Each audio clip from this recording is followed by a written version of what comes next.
Okay, so are we actually already too late to steer the ship? Welcome to this explainer, where we're going to dive right into one of the most pressing conflicts of our time. We're talking about the massive clash between rapid, almost incomprehensible AI innovation and the urgent global race to somehow control it.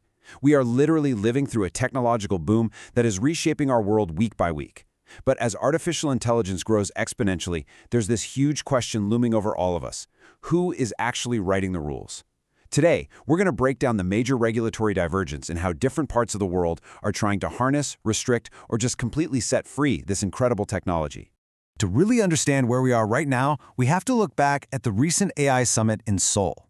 Over there, 16 of the world's absolute biggest AI developers, we're talking companies from the US, China, and the Middle East, signed an international agreement. They agreed not to develop or deploy AI models that can't maintain risk below a certain safety threshold. And hey, on the surface, that sounds fantastic, right? But as AI expert Stephanie Hare points out in our source material, without any real enforcement, you have to wonder, is this really just a corporate pinky promise? Let's dig into that in Section 1, the AI Safety Checkpoint. Think about it like this. What good is a safety checkpoint if the companies themselves are the ones holding the clipboard? When the tech giants are grading their own homework, a pretty stark reality emerges. Yes, 16 market leaders signed these voluntary risk agreements, and sure, that sets a positive tone. But there are zero formal enforcement or independent auditing mechanisms attached to this. Nothing. And why do big tech companies love voluntary self-regulation so much?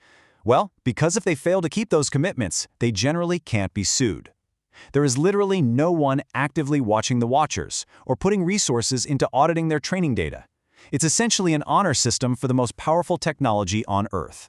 Which brings us to Section 2, Europe's comprehensive AI guardrails. While some nations are totally fine relying on these voluntary handshakes, others are actually writing the rulebook. In stark contrast to those voluntary promises we just talked about, the European Union has endorsed the world's most comprehensive AI legislation, and it's set to be fully active by 2026. The EU is definitely not taking a wait-and-see approach. As EU Commissioner Margrethe Vestager points out here, their philosophy isn't to try and restrict the technology itself. AI just develops way too fast for that to even work. Instead, their focus is on heavily regulating its specific applications. Basically, you let the builders build, but you put really strict guardrails on how their creations actually interact with everyday society. I absolutely love this metaphor from AI contributor Stephanie Hare because it perfectly sums up the whole European mindset. Think of AI as a fork. You don't regulate the fork itself. That would just stifle innovation, and let's face it, forks are incredibly useful for eating a salad. But you absolutely must legislate against reaching across the table and stabbing someone with it. The EU's approach is entirely focused on preventing the stabbing while leaving those innovation pathways wide open. So what does an AI stabbing actually look like in the real world? Well, the EU laws step in to protect you, the individual, when AI impacts existential daily risks. Think about when an algorithm is deciding if you get called for a job interview, if you get approved for a house mortgage, or even what medical treatment you receive as a patient. The stakes there are incredibly high. The algorithm simply cannot be allowed to make decisions based on your gender, your postal code, or some built-in invisible bias. In those critical situations, the EU demands total transparency, explainability, and crucially, they mandate that a human has to be in the loop. All right, shifting gears entirely, let's look at Section 3, the U.S. Innovation Wild West. Moving across the Atlantic, the United States is taking a fundamentally different, far more decentralized approach to the whole AI boom. Honestly, it is truly the Wild West of innovation right now. And this brings us to the major transatlantic divide that we really want to focus on. On one hand, we have the EU's centralized comprehensive top-down rulebook. And sitting in stark contrast to that is the U.S. market environment, which right now has absolutely no comprehensive federal laws regulating developers or users of AI. The US is relying heavily on a hands-off, highly fragmented environment that's basically designed to let the market run as fast as it possibly can. And there is a really compelling argument for this hands-off approach.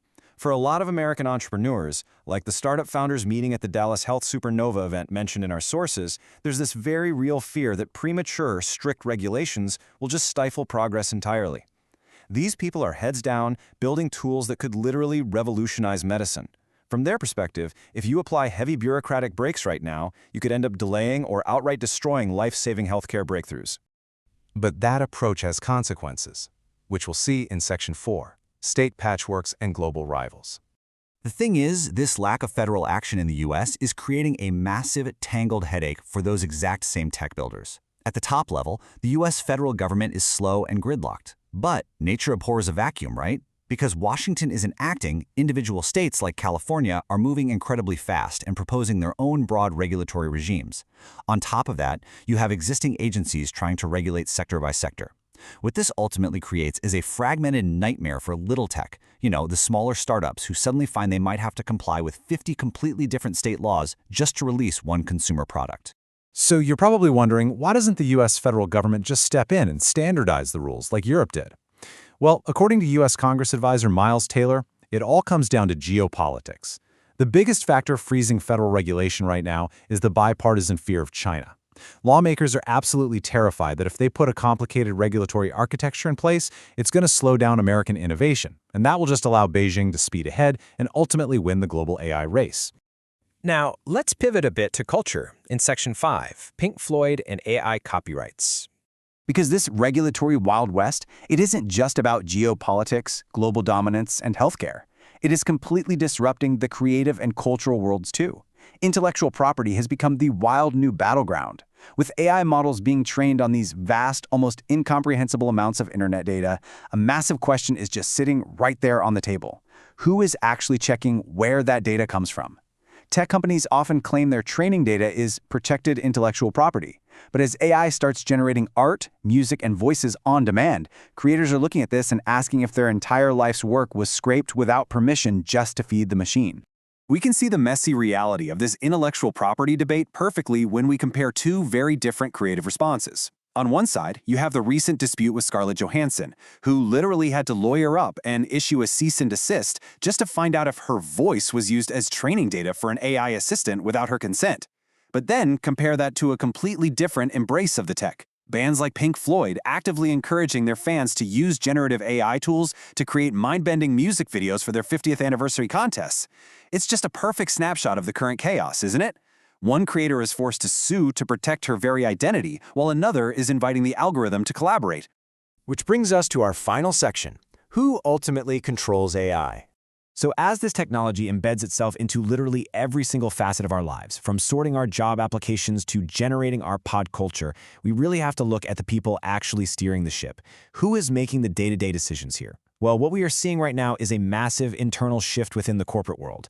Companies are actually beginning to hire chief AI officers to sit right at the board level alongside chief legal counsels. Their entire job is to navigate these conflicting new rules, the tight guardrails over in Europe, and the fragmented patchwork in the US. And this just goes to show that the future of this technology can't rely on builders running wild, but it also can't rely on regulators banning everything. It requires a truly symbiotic relationship between rapid tech developers and careful legislators to balance the sheer speed of innovation with the absolute necessity of public safety. Ultimately, as we sit back and watch this incredible transatlantic divide unfold, with the EU drafting strict laws to protect citizens and the US letting the market run hot to outpace global rivals, we're left with one vital question.